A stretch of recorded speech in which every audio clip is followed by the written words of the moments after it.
Sir, where did you see me say that at? You read that in It a was news reported article with no sources you said it on affiliated the to it. record. Kennedy brings receipts as Noem faces tough questions in heated hearing. After the two killings in Minneapolis, and I think there's a lot of video on them, Madam Secretary. I think people can see the video and draw their own conclusions.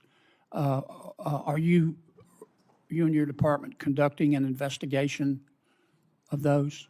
Sir, the investigation is being led by the FBI. HSI was involved. In fact, our HSI agents on the ground. I'm sorry to cut you off, but I got so little time. I believe at the time you said these were acts of domestic terrorism. Is that right? Sir, in answer to questions at the press conference that afternoon, it was that it appeared to be. Yeah, but you said these appeared to be acts of domestic terrorism.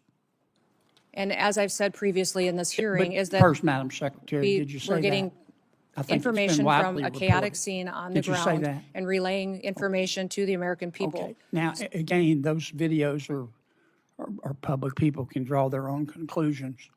I think it'd be safe to say you got some pushback on that. Would that be fair? Yes, sir. And you had some criticism. I'm not saying the criticism was accurate or inaccurate. I think you did. What got my attention was that you blamed those statements on Mr. Stephen Miller at the White House. Did you not? No, sir, I did not. And in fact, where you're seeing that is in a news article of anonymous sources. And anonymous sources say a lot of things, but I've never said that at all. Well, here's what you said on the record.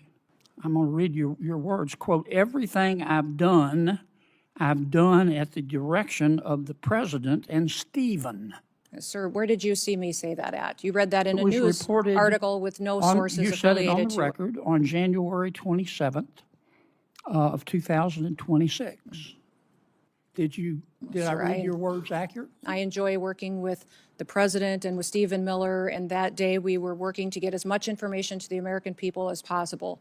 That is what we'll continue to do, and as that happens, we'll go forward. Do you think it was fair to blame Mr. Miller? Sir, I did not do that. You're reading from a newspaper article with anonymous sources. Are you denying that you said that?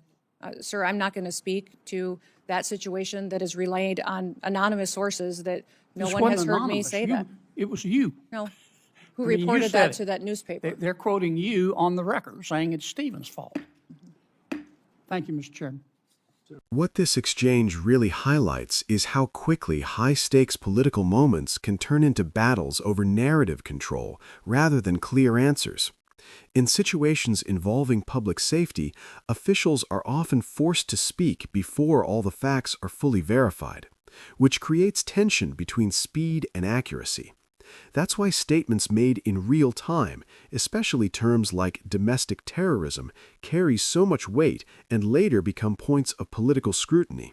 What we also see here is a familiar pattern in Washington. Questions about who authorized certain language, who influenced messaging, and how much of what the public hears is fully grounded in verified information versus early assessments. When anonymous reporting enters the conversation, it adds another layer of complexity because it can't always be independently confirmed in the moment, yet it still shapes public perception. From a broader democratic-leaning perspective, this kind of hearing often raises a central concern about governance, whether institutions are communicating with enough transparency and consistency when events are still unfolding. At the same time, officials argue they are working under pressure with limited information. Both realities can exist at once, which is why these hearings become so contentious.